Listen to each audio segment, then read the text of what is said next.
और कोरोना काल में जहां व्यापारी आर्थिक मंदी से जूझ रहे हैं, वहीं इस आर्थिक मंदी से निपटने के लिए और लोगों को रोजगार उपलब्ध कराने के लिए राज्य सरकार ने एक नई पहल की है। सिरोही जिले के शिवगंज में एक नया औद्योगिक क्षेत्र विकसित किया जा रहा है, जिसमें इमिटेशन ज्वेलरी से संबंधित काम हो सकेगा।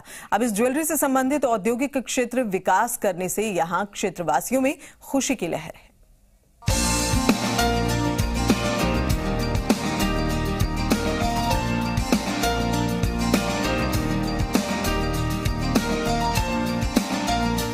सिरोही जिले के ज्वेलरी कारोबारियों के लिए गुड न्यूज है।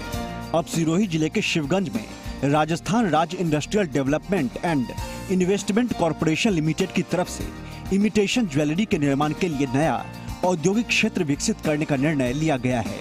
यहाँ इमिटेशन जोन तैयार कर उद्यमियों को उनके काम के लिए आवश्यक सुविधाएं उपलब्ध करवाई जाएंगी। इमिटेशन जोन के लिए पिछले करीब 1.5-2 महीने से स्थानीय विधायक संयम लोढ़ा काम कर रहे थे, जिसके चलते कम समय में ही राज्य सरकार की तरफ से इसके लिए प्रशासनिक और तकनीकी कार्यों के लिए स्वीकृतियां जारी कर दी गई हैं। शिवगंज के नए औद्योगिक क्षेत्र में इमिटेशन जोन बनेगा। 15.95 हेक्टेयर जमीन पर इमिटेशन जोन बनाने की इजाजत दी गई है। इमिटेशन ज्वेलरी से जुड़ी इकाइयां स्थापित हो सकेंगी। इमिटेशन जोन के निर्माण के लिए ई निविदा जारी कर दी गई है। रिको ने इमिटेशन जोन में सड़क और सिविल वर्क के लिए ई निविदाएं आमंत्रित कर दी हैं। यहाँ इमिटेशन व्यवसाय को बढ़ावा देने के लिए 700 वर्ग मीटर के 42 भूखंड, 500 वर्ग मीटर के 92 और 250 वर्ग मीटर के 48 भूखंड यानी कुल 182 भूखंड आवंटित होंगे। भूमि आवंटन के लिए प्रचलित दर 1300 रुपए प्रति वर्ग मीटर निर्धारित की गई है। सोना वगैरह काफी कॉस्टली पड़ता है, ठीक है। उसके लिए आजकल आर्टिफिशियल ज्वेलरी बनने जा रही है, जो इसका यदि यहाँ कंपनी हब बनाती है तो इसका बहुत ही बढ़िया बेनिफिट रहेगा और लोगों को रोजगार वगैरह बहुत ही सुविधा रहेगी। इमिटेशन हब आता है तो उसमें एक ही प्लस पॉइंट मिलेगा कि हमको बाहर आने जाने का हमारा खर्चा बचेगा, ट्रांसपोर्ट का खर्चा बचेगा, तो हमको इजीली कम रेट में प्रोवाइड होगा। कम रेट में प्रोवाइड होगा तो इधर कस्टमर को भी हम कम रेट में दे सकते हैं।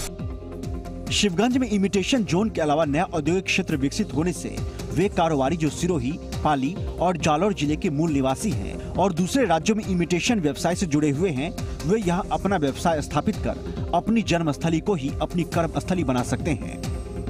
9 करोड़ की प्रशासनिक स्वीकृति भी रिको को प्राप्त हो चुकी है।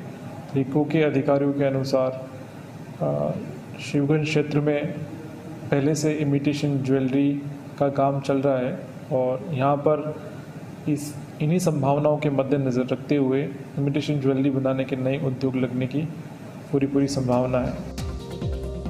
गौरतलब है कि कोरोना काल के दौरान दिसावर में कार्य करने वाले इमिटेशन ज्वेलरी के कारोबार से जुड़े कारोबारियों ने विधायक संयम लोढ़ा से मुलाकात की थी और कारोबार के लिए जमीन के साथ दूसरी जरूरी सुविधाएं मुहैया कराने का आग्रह किया था, जिसके बाद इमिटेशन जोन के लिए शिवगंज के पास बड़गांव रिको की भूमि का चयन किया गया है।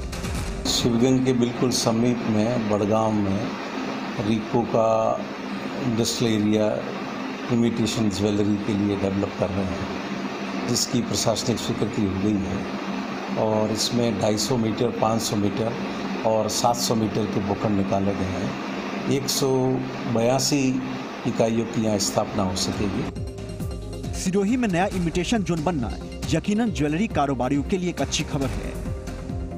साकेत गोयल, जी मीडिया, सिरोही।